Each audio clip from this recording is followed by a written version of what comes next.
Hello, BookTube, and welcome back to Epic Comic Book Wednesday. This is a world's finest collaboration between Michael K Vaughan and myself, where we talk about comics on Wednesdays.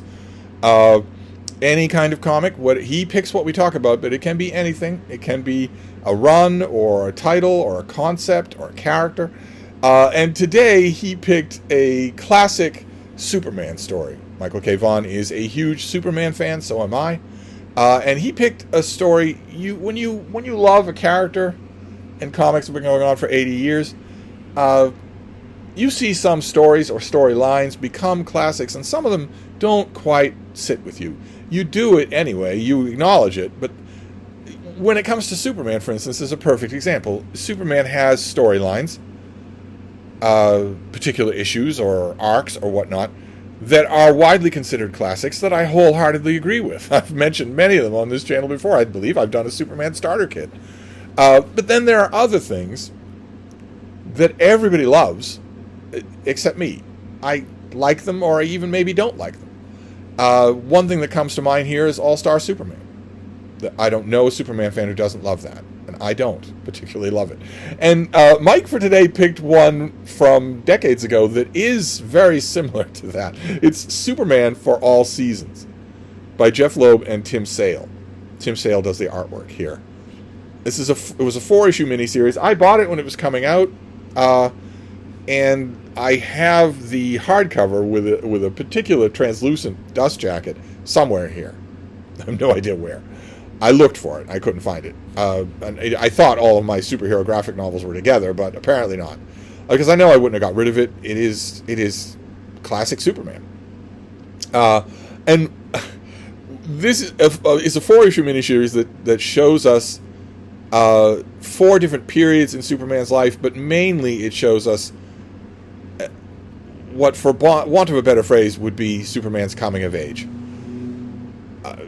Leaving the small town of Smallville, going to Metropolis, and learning. I mean, he faces natural disasters here, a tornado, a flood. He faces off against Lex Luthor. Not particularly successfully, in my opinion. He faces off against Lex Luthor. He learns the depth of Luthor's hatred for him. But really, at heart, this is a story that a lot of you might actually have personal experience with, which is what happens when you leave a small town for your adult life. What happens when you go back to that small town? And the same checkerboard is there in the store. The same people are talking about the same things. It's difficult to avoid describing that as you've gone to a big life and they are still living small lives. And that actually comes up a couple of times in this series. There are other things that are going on here. I mean, there's all sorts of super feats and whatnot.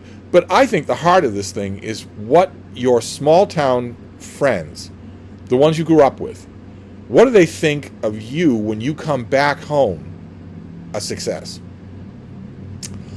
A very Thomas Wolfian type thing here about you can't go home again, that Jeff Loeb sets up, and then, like most comic book writers, doesn't have the strength of his convictions, so he doesn't follow through with it.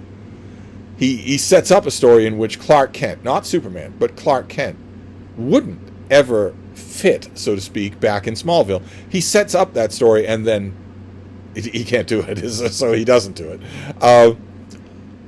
I resisted this series when it first came out. It is visually amazing. I won't say that it's visually pleasing to me, not completely. Let me show you what I'm talking about. Yeah, okay. Let me see if I can get a double-page spread here. Well, no, I can't. All right, you're not going to be cooperative. It's lovely. It's beautifully drawn. And you have big spreads like this. The iPad is not... Yeah, there we go. That is the main street in Smallville, and I don't know if you can tell, but anywhere that you zoom in here, the details are going to be incredible. Just amazing. The church on the hill back there. Every board, every nail, every little thing about a spread like this is beautifully done. In a way that I didn't appreciate when I first saw these. Look at this next panel. The inside of the Smallville General Store. Look at that. look at the sheer amount of detail in that, in any inch of that. And it's just incredible. It's just amazing. And it just keeps being that way all throughout the miniseries. Here we have kids with straps around their school books. That hasn't been done in a long time. They're young. This is Lana Lang and Pete Ross and Clark Kent. And you've got the guys playing cards at the table, and you've got the general store with all of its knick-knackery and whatnot, and then the soda fountain and whatnot.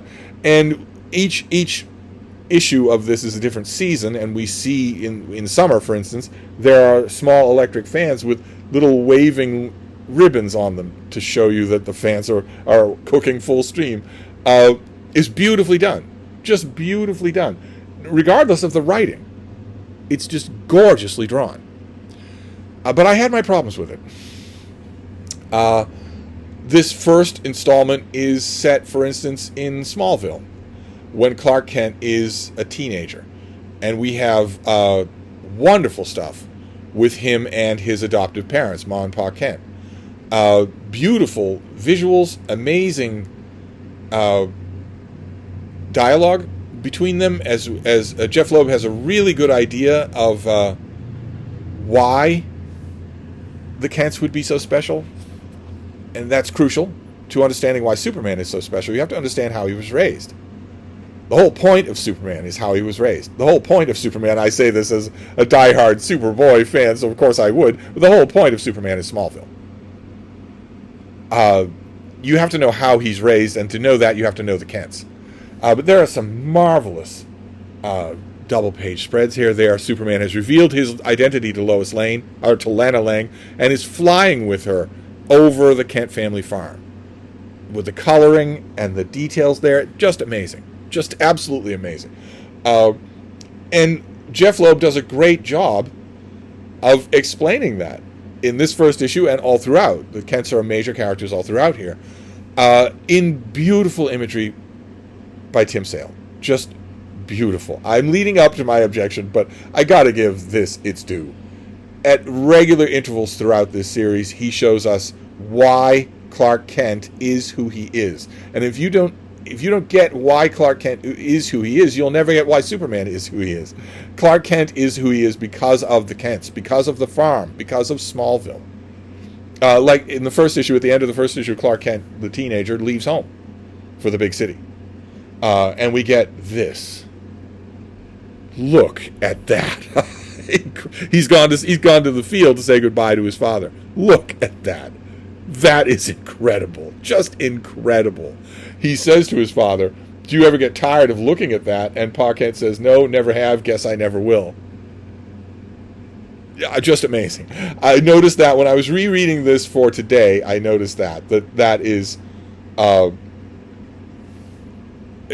amazing, and I didn't give it its full due the first time I read it. Here Clark Kent moves to Metropolis, shining, towering city with Daily Planet right there, and meets all of our familiar characters. We meet Perry White, we meet Jimmy Olsen, we meet, of course, Lois Lane, and we also meet, and here we're going to get into my objections, Lex Luthor. We meet Lex Luthor. And if you are a traditional comic book fan, you're going to look at this panel and say, "Where's Lex Luthor? I don't see him." That's probably Lois Lane, but where's Lex Luthor? That's Lex Luthor. A balding, red-headed guy who is a businessman, a philanthropist, the Kingpin from Daredevil Comics, wooing Lois Lane, when suddenly this guy in a costume who has super godlike powers comes to Metropolis and is suddenly the biggest man in the city. And it makes Lex Luthor jealous. We have at the end of this first issue, we have a thing that was adapted for the latest Superman TV show, which was excellent. You should see it, especially the final episode, especially the final 10 minutes of the final episode. Oh my God, you will bawl like a baby. But in that series, what's it called? Superman and Lois? Something like that? Lois and Superman? It starts off with a bit that the writer of that first episode takes straight from this story, where Superman in the TV show saves a kid the kid says, "Nice costume," and Superman says, "Thanks, my mom made it for me."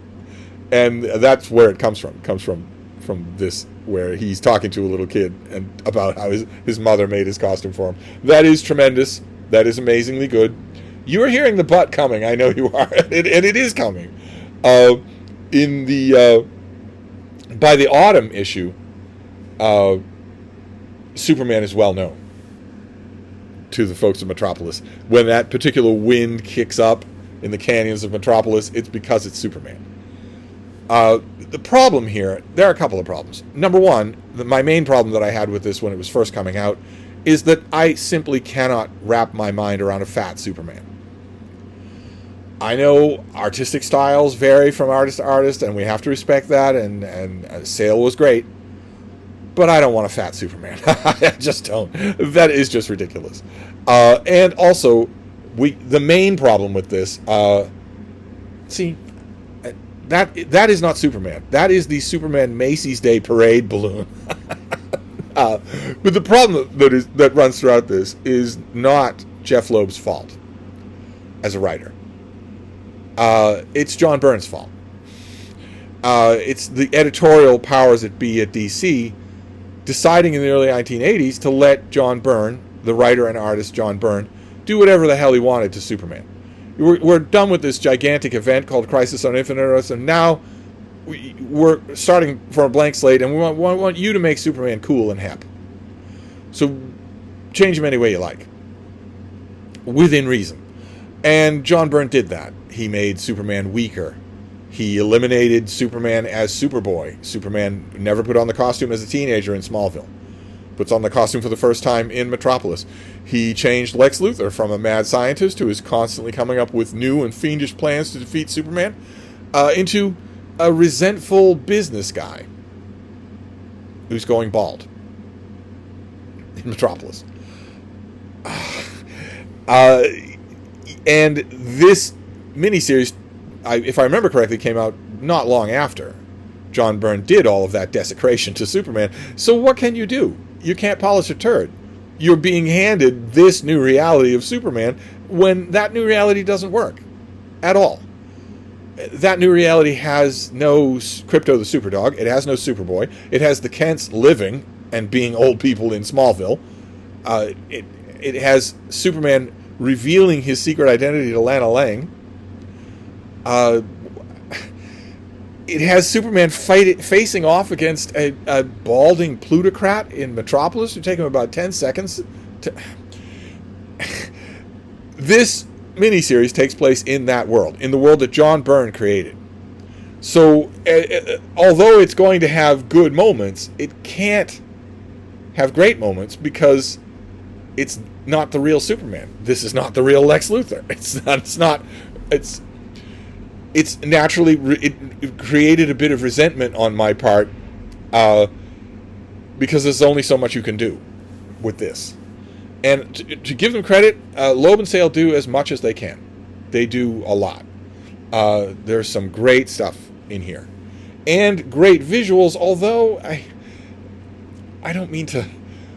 See, I mean, come on. There's another problem with the fat Superman that I'll get to.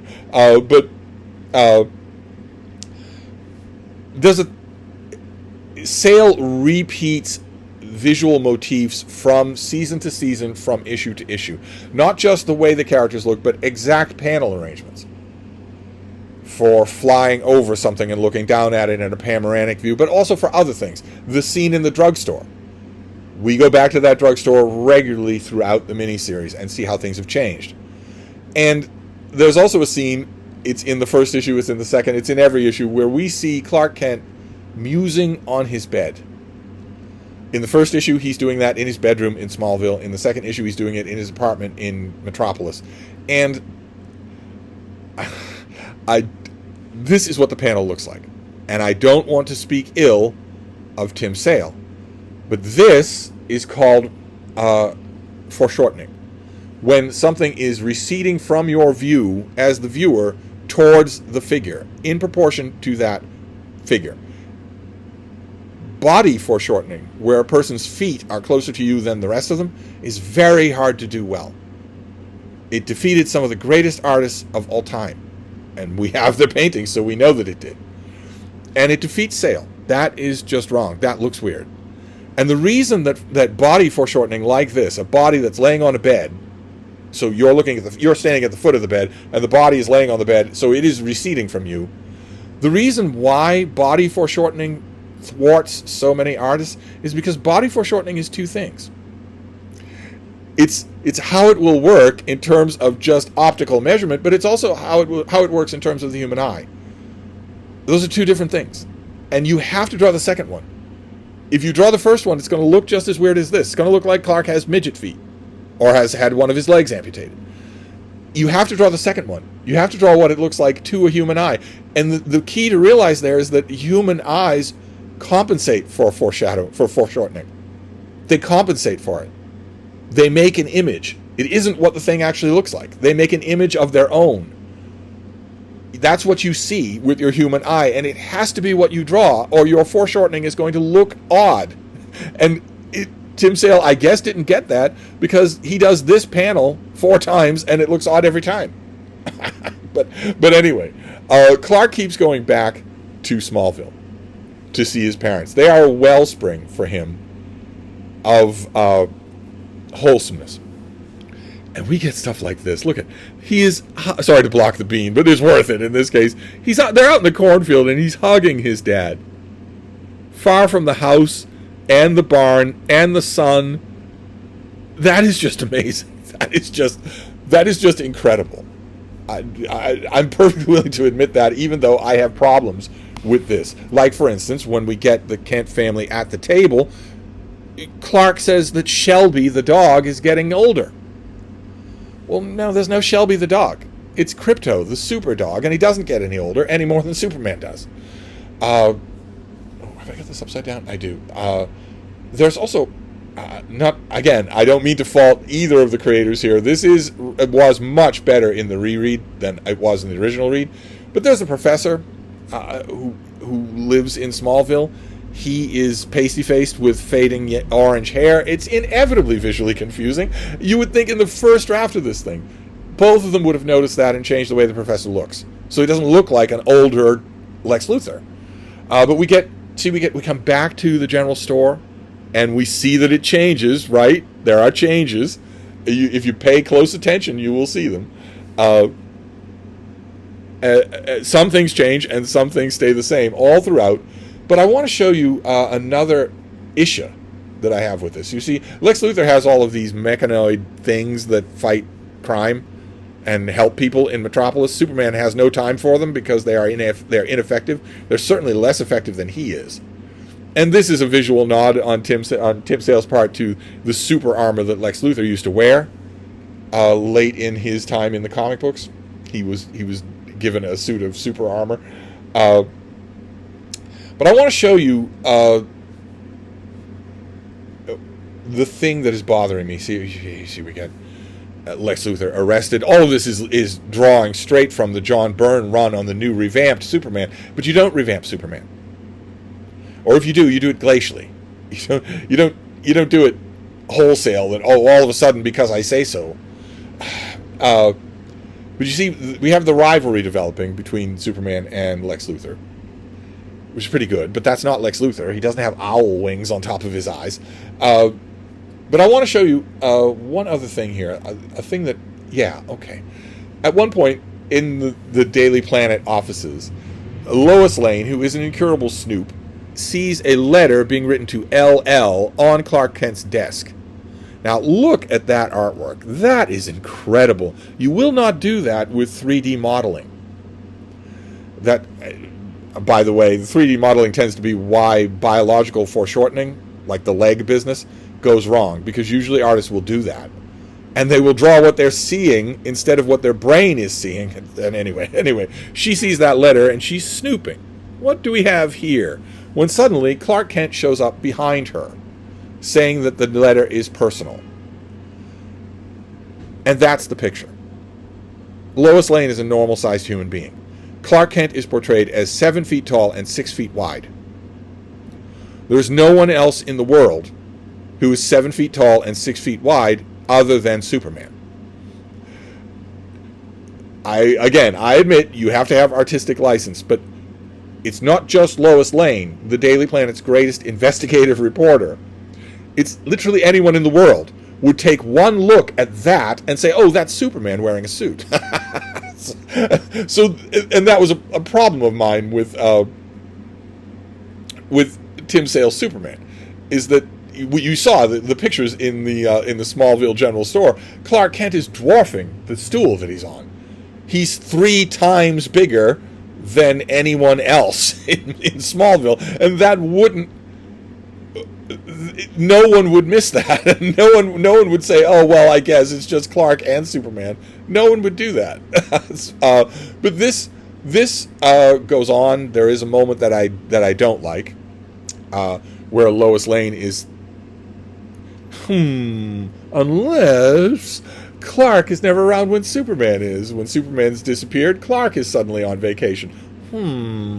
Lois wonders about that and then thinks, Lois Lane, that's the stupidest idea in the world. When my own, as the kids say, headcanon for this whole story is that Lois Lane figures it out pretty early and plays along. Where Superman never actually has to reveal anything to her, where she figures it out on her own. I like that story. That doesn't ever actually happen, unfortunately. It comes close. There was a story in an old issue of Action Comics where an alien brings Jonathan Kent back alive, because in normal Superman continuity, the Kents are not alive. An alien brings Jonathan Kent alive, and at one point he's talking with Lois Lane, great Kurt Swan artwork, and mentions that his son is Superman. And Lois says, "Well, how do you know I didn't know that all along?" And it's a wonderful moment. Even back then, when I read it the first time, I thought, that's a wonderful moment. I wish that were real. But we go back to Smallville at the end, and we still have this great general store. It's just, the details have so subtly changed over time that you really have to study these panels to see them. And it's worth it to study these panels because they're so good. There's one other great visual here. See, there we have the foreshadowing again, foreshortening again. There's Shelby on the bed with Clark.